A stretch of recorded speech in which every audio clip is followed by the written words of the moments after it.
ಇವತ್ತ ಅಕ್ಟೋಬರ್ 22ನೇ ತಾರೀಕು ಬುಧವಾರ ಈ 24 ಜಿಲ್ಲೆಗಳಿಗೆ ಮಾತ್ರ ಹಣ ಬಿಡುಗಡೆ ಆಗ್ತಾ ಇದೆ. ಹೌದು ಸ್ನೇಹಿತರೆ, ಇದೀಗ ಬಂದಿರುವಂತ ಹೊಸ ಅಪ್ಡೇಟು ಪ್ರತಿಯೊಬ್ರು ಅಂದ್ರೆ ಯಾರ್ಯಾರಿಗೆ ಇನ್ನೂ ಹಣ ಬಂದಿಲ್ಲ ಅಂತ ವೇಟ್ ಮಾಡ್ತಾ ಇದ್ರ ಅಂತವ್ರು ಕಡ್ಡಾಯವಾಗಿ ಈ ಒಂದು ಮಾಹಿತಿಯನ್ನ ನೋಡ್ಲೇಬೇಕು. ಹೌದು ಸ್ನೇಹಿತರೆ, 26 ಜಿಲ್ಲೆಗಳಿಗೆ ಮಾತ್ರ ಹಣ ಬಿಡುಗಡೆ ಆಗ್ತಾ ಇದೆ. ಹಾಗಾದ್ರೆ ಯಾವ್ಯಾವ ಕಂತಿನ ಹಣ ಇವತ್ತ ಫೈನಲ್ ಆಗಿ ಬಿಡುಗಡೆ ಆಗ್ತಾ ಇದೆ ಅನ್ನೋದ್ರ ಬಗ್ಗೆ ಕಂಪ್ಲೀಟ್ ಆದಂತ ಮಾಹಿತಿಯನ್ನ ತಿಳಿಸ್ಕೊಡ್ತಾ ಇದೀನಿ. ಯಾಕಂದ್ರೆ ನಿಮಗೆ ಗೊತ್ತಿರಬಹುದು, ಬಹಳಷ್ಟು ಮಂದಿಗೆ ಈಗಾಗಲೇ ಒಂದು ಕಂತಿನ ಹಣ ಬಂದಿರಬಹುದು, ಇನ್ನು 2 ಕಂತಿನ ಹಣ ಕೆಲವರಿಗೆ ಬರುವಂತ ಸಾಧ್ಯತೆ ಇದೆ, ಅಥವಾ ಇನ್ನೊಂದು ಕಂತಿನ ಹಣ ಬರುವಂತ ಸಾಧ್ಯತೆ ಇದೆ. ಹಾಗಾದ್ರೆ ಈ ವಿಡಿಯೋನ ಪೂರ್ತಿಯಾಗಿ ಪ್ರತಿಯೊಬ್ಬರಿಗೂ ಶೇರ್ ಮಾಡ್ಲೇಬೇಕು. ಯಾಕಂದ್ರೆ ನಿಮ್ಗೆ ಗೊತ್ತಿರಬಹುದು, ಇನ್ನು ಕೆಲವರು ಬಹಳಷ್ಟು ಮಂದಿ ಕಮೆಂಟ್ ಮಾಡ್ತಾ ಇದ್ದಾರೆ, ಸರ್ ನಮ್ಗೆ ಯಾಕೆ ಇನ್ನೂ ಹಣ ಬಂದಿಲ್ಲ ಅಂತ. ಅಂತವ್ರು ಈ ಮಾಹಿತಿಯನ್ನ ನೋಡ್ಲೇಬೇಕು, ತಿಳ್ಕೊಳ್ಳೇಬೇಕು. ಯಾಕಂದ್ರೆ ಕಳೆದ ಒಂದು 10-15 ದಿನಗಳಿಂದ ಅಕೌಂಟ್ಗಳನ್ನ ಚೆಕ್ ಮಾಡ್ತಾ ಇದಾರೆ, ಸರ್ ಹಣನೇ ಬರ್ತಾ ಇಲ್ಲ ಸರ್ ನಮಗೆ ಅಂತ ಹೇಳ್ತಾ ಇದಾರೆ. ಇನ್ನು ಕೆಲವರಿಗೆ 23ನೇ ಕಂತಿನ ಹಣ ಬಂದಿಲ್ಲ ಅಂದ್ರೆ ಈ ಒಂದು ಹೊಸ ಅಪ್ಡೇಟ್ ಅನ್ನ ನೋಡಿ, ಯಾಕೆ ಬಂದಿಲ್ಲ ಮತ್ತೆ ಇವತ್ತು ಬರುತ್ತಾ ಇಲ್ಲ ಅನ್ನೋದ್ರ ಬಗ್ಗೆ ಈ ಒಂದು ಹೊಸ ಅಪ್ಡೇಟ್ ನಲ್ಲಿ ಮಾಹಿತಿಯನ್ನ ನಿಮ್ಗೆ ತಿಳಿಸಿದ್ರಿ. ಹಾಗಾದ್ರೆ ಇವತ್ತ ಕೆಲವರಿಗೆ 4,000 ಬಂದ್ರೆ ಇನ್ನು ಕೆಲವರಿಗೆ 2,000 ಹಣ ಬರುವಂತ ಸಾಧ್ಯತೆ ಇದೆ. ಹೌದು ಸ್ನೇಹಿತರೆ, ಇದೀಗ ಬಂದಿರುವಂತ ಒಂದು ಹೊಸ ಅಪ್ಡೇಟು ಫೈನಲ್ ಆಗಿ ಇವತ್ತ ನಿಮ್ಮ ಖಾತೆಗಳಿಗೆ 100% ಆಗಿ ಹಣ ಬಿಡುಗಡೆ ಆಗುತ್ತೆ. ಹೌದು ಸ್ನೇಹಿತರೆ, ನಿಮ್ಗೆ ಗೊತ್ತಿರಬಹುದು, ದೀಪಾವಳಿ ಹಬ್ಬಕ್ಕೆ ಹಣವನ್ನ ರಿಲೀಸ್ ಮಾಡಿದ್ರೆ ಕೆಲವೊಬ್ಬರಿಗೆ ಮಾತ್ರ ಬಂದಿದೆ, ಇನ್ನು ಕೆಲವೊಬ್ಬರಿಗೆ ಪ್ರಾಸೆಸ್ ನಲ್ಲಿ ಇದೆ.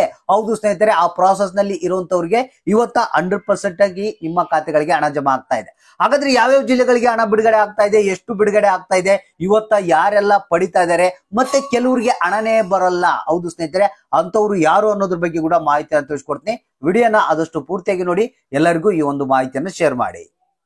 ನೋಡಿ ಸ್ನೇಹಿತರೆ, ಇವತ್ತ ಅಕ್ಟೋಬರ್ 22ನೇ ತಾರೀಕು ಬುಧವಾರ ಇನ್ನು ಯಾರಿಗೆ ಹಣ ಬಂದಿಲ್ಲ ಅಂತ ವೇಟ್ ಮಾಡ್ತಾ ಇದ್ರಿ ಅಂತವ್ರಿಗೆ ಕಂಪ್ಲೀಟ್ ಆಗಿ ಇವತ್ತ ಪ್ರಾಸೆಸ್ ಆಗ್ತಾ ಇದೆ. ಯಾಕಂದ್ರೆ ಕೆಲವೊಂದು ಬ್ಯಾಂಕಿನ ವ್ಯವಹಾರಗಳು, ಬ್ಯಾಂಕಿಂಗ್ ಅವರ್ಸ್ ಏನಿರುತ್ತೆ ಆ ಒಂದು ಕಾರಣಕ್ಕಾಗಿ ಕೆಲವೊಬ್ಬರಿಗೆ ಹಣ ಇನ್ನೂ ಬಂದಿಲ್ಲ.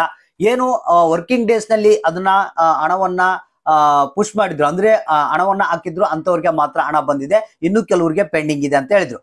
ಆದ್ರೆ ಇವತ್ತು 100% ಆಗಿ ಈ ಒಂದು ಪ್ರಾಸೆಸ್ ಕಂಪ್ಲೀಟ್ ಆಗ್ತಾ ಇದೆ ಅಂತ ಒಂದು ಮಾಹಿತಿ ಬಂದಿದೆ. ಇಲ್ಲಿ ಬಹಳಷ್ಟು ಮಂದಿಗೆ ಇನ್ನು 23ನೇ ಕಂತಿನ ಹಣ ಬಂದಿಲ್ಲ ಸರ್, 22ನೇ ಕಂತಿನ ಹಣ ಬಂದಿಲ್ಲ ಸರ್ ಅನ್ನೋರಿಗೆ ಇವತ್ತು 100% ಆಗಿ ನಿಮ್ಮ ಖಾತೆಗಳಿಗೆ ಹಣ ಜಮಾ ಆಗುತ್ತೆ. ಒಂದು ದಿನ ಹೆಚ್ಚು ಕಡಿಮೆ ಆದ್ರೂ ಕೂಡ ನಿಮ್ಮ ಖಾತೆಗಳಿಗೆ ಹಣ ಬರೋದಂತೂ ಗ್ಯಾರಂಟಿ. ಜಸ್ಟ್ ನೀವು ವೇಟ್ ಮಾಡ್ತಾ ಇರ್ಬೇಕು ಅಷ್ಟೇ. ಹಾಗಾದ್ರೆ ಇವತ್ತ ಕೇವಲ 26 ಜಿಲ್ಲೆಗಳಿಗೆ ಮಾತ್ರ ಹಣ ಬಿಡುಗಡೆ ಆಗ್ತಾ ಇದೆ ಅಂತ ಹೇಳ್ತಾ ಇದಾರೆ. ಅದರಲ್ಲಿ 23ನೇ ಕಂತಿನ ಹಣ ಸೇರಿದಂತೆ ಪೆಂಡಿಂಗ್ ಹಣ ಕೂಡ ರಿಲೀಸ್ ಆಗ್ತಾ ಇದೆ ಅಂತೆ.